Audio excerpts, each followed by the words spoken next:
Hello, Idol. Nagbabike pa ba kayo? Uy, bike pa kayo. Ah, ako hindi na ako gano'n nagbabike pero meron pa akong mga reason kung bakit bumabalik pa ako sa pagbabike. Share ko lang sa inyo yung konting reason. Una, kasi di ba nauso ngayon yung running saka gym. Pwede na ulit mag-gym. Ang nangyari kasi, pag matagal kang nabakante sa gym, sa running, ano yan, masakit sa katawan. Isang buwan kang di mag-gym. Pagbalik mo sa gym, masakit sa katawan yan. Tapos kung running, ganun din sa running, masakit sa katawan yan. Pagdating naman sa biking, kahit isang buwan, 2 buwan kang napahinga, mas madali sa katawan yan. Bike ka ngayon, bukas mag-bike ka ulit pwede.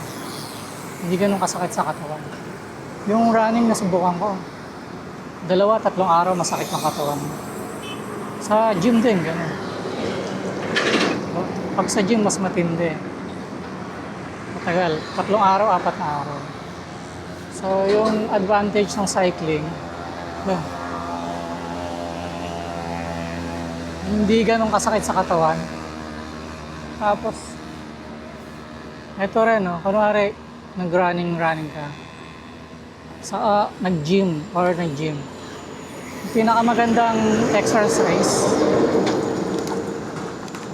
pinakamagandang recovery exercise sa nasubukan ko, yung cycling. Kahit mga 10 minutes to 15 minutes ka lang mag-bike. Doon ka lang sa lugar nyo, sa barangay nyo. Okay na. Hindi mo kailangan matagal para sa recovery ride. Okay ka na rin sa 10 minutes, 15 minutes. Tapos bukas, ganun ulit. Mas madali yung recovery ng katawan mo. Kung gusto mo mag-running agad, naka-recovery mo na yun. Tapos, sa gym, ganun din. Dati, last year, nag-gym ako. Ganun. Gym ngayon, sigurado bike kinabukasan. Mga video ko na hindi ako naka-cycling gear. Kaya nandun lang ako sa amin. Recovery yun. Recovery rides. Ito pa yung reason kong isa, Idol. Yung kasing pag-gym, saka yung bike, yung walking na yan, running. Dito lang ako sa amin. So, limited lang. Mari, nasa gym ka. Nandun ka lang sa loob ng gym. Parang nakakulong ka lang. Tapos yung running ko naman, dito lang sa amin. So, fixed lang yung location. Bahay hanggang Centennial Park. 3 kilometers sa Centennial Park papuntang bahay, 3 kilometers ulit. So, wala naman ako ibang destination ng mga running ko. Dito lang. So, parang paulit-ulit masyado. Pag bike ka, dahil mo pwedeng puntahan. Ako pwede dito sa Centennial Park, pwede sa Tagalag, pwede sa Luneta, pwede sa MOA, pwede sa Philippine Arena. Yun. So, kung paglabas mo ng bahay, bigla kang tinoyo, pwede kang mag-iba ng location. Tapos, same pa rin naman. Hindi naman kahit lumayo, okay lang. Saka, at least iba-iba yung nakikita mo. Hindi pa ulit-ulit. Diba? So yun, kaya napapabike pa rin talaga ako. Hindi na lang halata or hindi ka na lang, wala na lang sa Strava.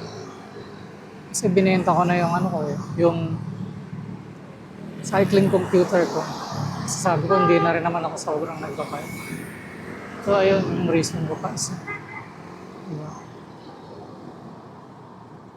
Sa pang reason, yun nagbago ka na ng destination ng pagbabaykan mo. Pwede ka pa mag-side trip. Mas madali sa'yo mag-side trip pag nakabike ka eh. Mare, punta ka na ng Tagalog. Meron ka pang gustong kainan na ibang lugar. Imbis nun nandun ka lang sa Tagalog. Pwede ka mag-side trip. Sa sa running wala eh. Dito sa amin, dito lang talaga. Tapos kung gusto mong dadayo ka ng kainan, kasi nakakatamad na. Kasi lalayo ka na naman eh. Buti kung yung kainan mo, dadaanan mo pabalik. Saka pag running, hindi na nga ako nagdadala ng eh. Hindi ako nagdadala naman kung ano-ano. Tulad nito, pwede akong mag-vlog kasi may dala akong bag. Pwede ko isang pa sa bike. Sa hindi pwede.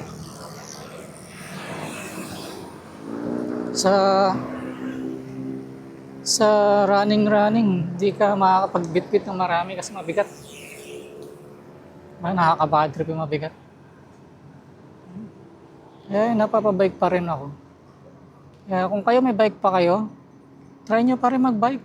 Kasi sayang, baka masihira lang yun. Yan lang muna. Uwi na tayo.